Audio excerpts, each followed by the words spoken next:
ओम धूम रात्रि तथा कृष्ण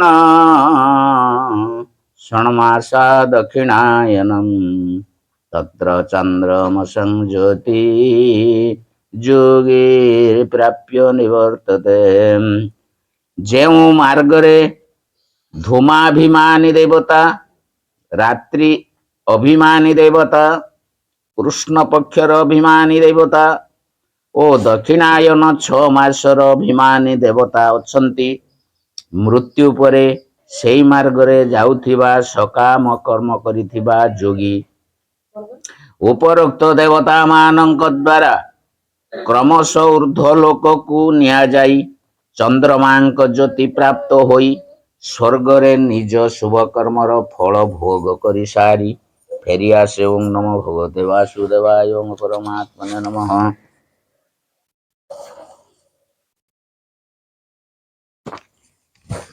धूम धूम पद केउ देवतांकर वाचक तांकर स्वरूप किपरि होइताय तांकर अधिकार केते दूर एवं तांकर कार्य कौन।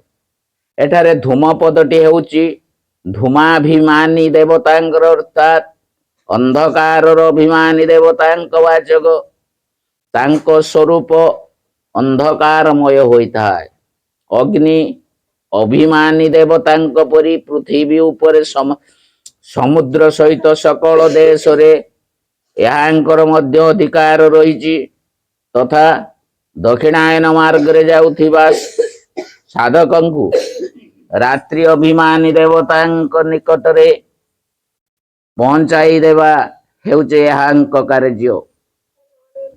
दक्षिणायन मार्ग रे जाउथिबा जेउ साधक दिन रे मरी थांती तांकु दिन सारा निज अधीन रे रखी रात्रि आरंभ हेबा मात्री यही देवता रात्रि अभिमानी देवतांकु समर्पी दियंती एवं से रात्रि रे मरंती तांकु तुरंत रात्रि अभिमानी देवतांकु समर्पी दियंती। रात्रि पद कहार वाचक तांकर स्वरूप कौन अधिकार केते एवं कार्य कौन। एठारे रात्रि पदटी हेउची रात्रि अभिमानी देवतांक वाचक यांक स्वरूप अंधकारमय होइथाय।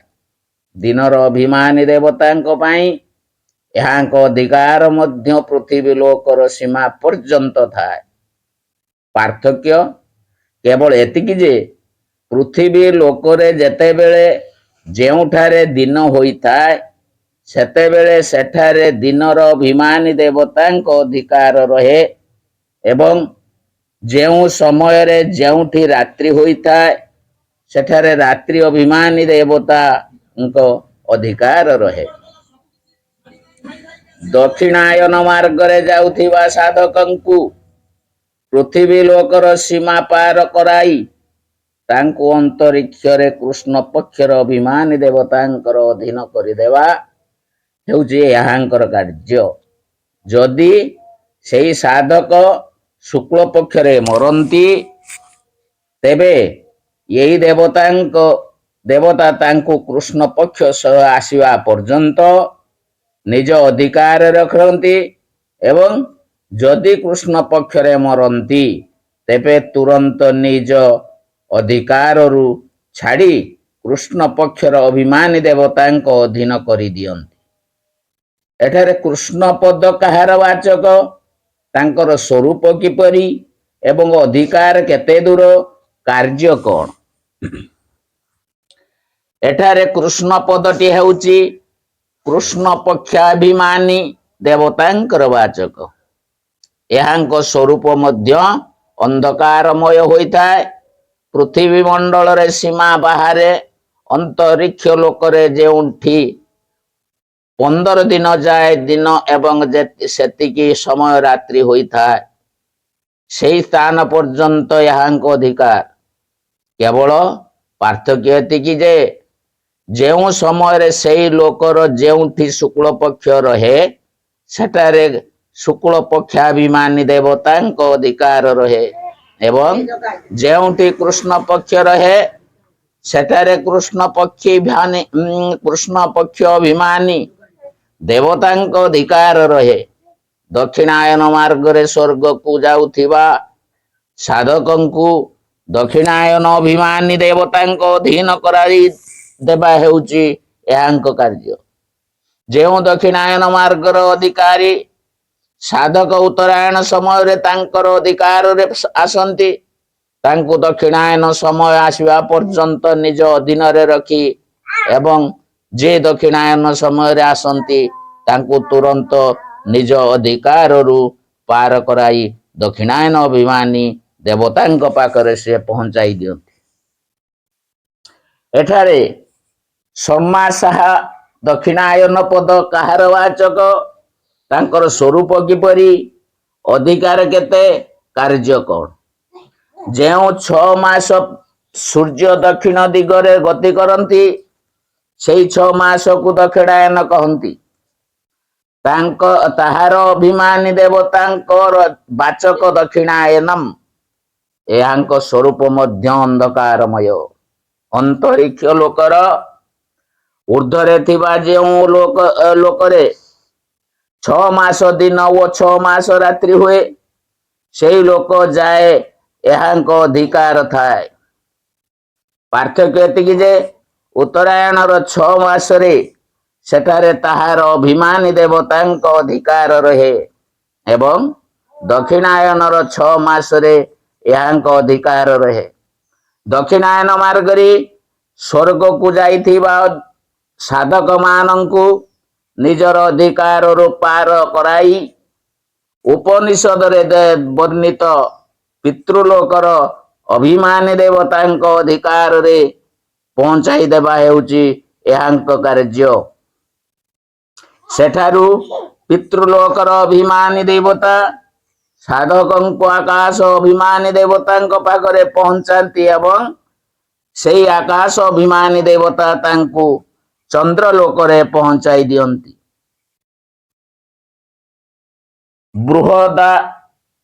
ବୃହଦାରଣ୍ୟକ ଏଠାରେ ଚନ୍ଦ୍ରଲୋକ ଏକ ଉପଲକ୍ଷଣ ମାତ୍ର।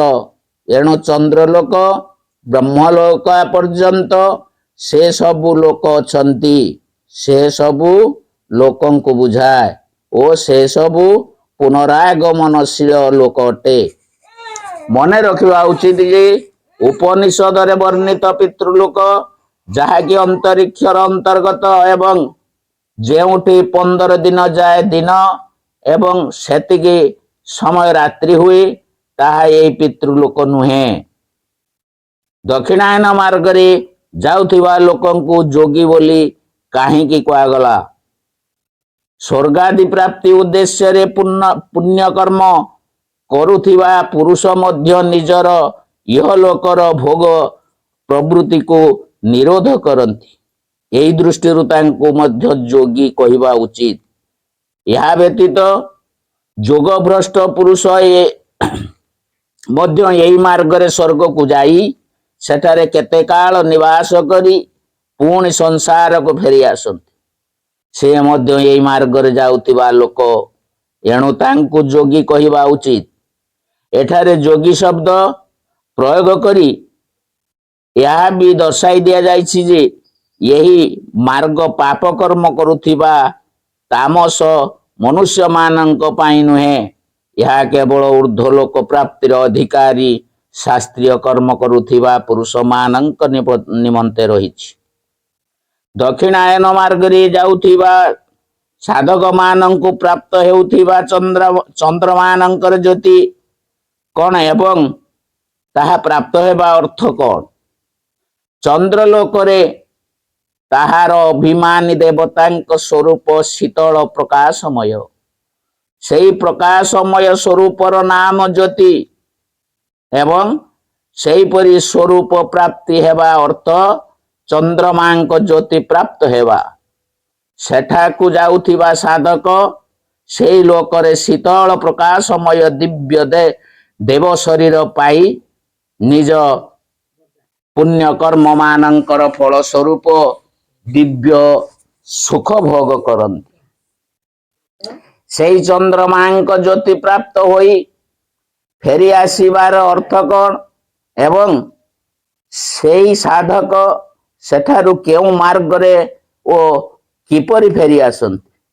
ସେଠାରେ ରହିବାର ନିର୍ଦ୍ଦିଷ୍ଟ ସମୟ ଶେଷ ହୋଇଯିବା ପରେ ଏହି ମୃତ୍ୟୁ ଲୋକକୁ ଫେରି ଆସିବାକୁ ହିଁ ସେଠାରୁ ଫେରି ଆସିବା କୁହାଯାଏ। ଯେଉଁ କର୍ମର ଫଳ ସ୍ୱରୂପ ସ୍ୱର୍ଗ ଓ ସେଠାର ସୁଖ ପ୍ରାପ୍ତ ହୁଏ, ସେଇ କର୍ମ ଫଳ ସମାପ୍ତ ହେବା ପରେ ତାହା କ୍ଷୀଣ ହୋଇଯାଏ। ସେତେବେଳେ ପ୍ରାଣୀକୁ ବାଧ୍ୟ ହୋଇ ସେଠାରୁ ଫେରି ଆସିବାକୁ ପଡେ। ସେ ଚନ୍ଦ୍ରଲୋକରୁ ଆକାଶକୁ ଆସେ, ସେଠାରେ ବାୟୁ ରୂପ ହୋଇଯାଏ, ବାୟୁର ଧୂମରେ ପରିଣତ ହୁଏ, ଧୂମରୁ ବାଷ୍ପ ହୁଏ, ବାଷ୍ପରୁ ମେଘ ହୁଏ, ତାପରେ ଜଳ ରୂପରେ ପୃଥିବୀ ଉପରେ ବର୍ଷା ହୁଏ। ସେଥିରୁ ଗହମ, ଯବ, ଧାନ, ରାଶି, ବିରି ଆଦି ବୀଜ ବା ବୃକ୍ଷଲତାରେ ପ୍ରବେଶ କରେ। ସେ ସବୁକୁ ଦ୍ୱାରା ପୁରୁଷଙ୍କ ବୀର୍ଯ୍ୟରେ ପ୍ରବେଶ କରି ସ୍ତ୍ରୀ ଯୋନିରେ ନିକ୍ଷିପ୍ତ ହୁଏ ଏବଂ ନିଜର କର୍ମାନୁଯାୟୀ ଯୋନି ପାଇ ଜନ୍ମ ଗ୍ରହଣ କରେ। ଏପରି ଭାବରେ ଉତ୍ତରାୟଣ ଓ ଦକ୍ଷିଣାୟନ ଦୁଇ ମାର୍ଗର ବର୍ଣ୍ଣନା କରିସାରି ବର୍ତ୍ତମାନ ସେଇ ଦୁଇ ମାର୍ଗକୁ ସନାତନ ମାର୍ଗ ବୋଲି କହି ଭଗବାନ ଏହି ବିଷୟରେ ଉପସଂହାର କରୁଛନ୍ତି। ଓಂ ନମୋ ଭଗବତେ ବାସୁଦେବାୟ। ଓಂ ପରମାତ୍ମନେ ନମଃ। ଓಂ ପରମାତ୍ମନେ ନମଃ।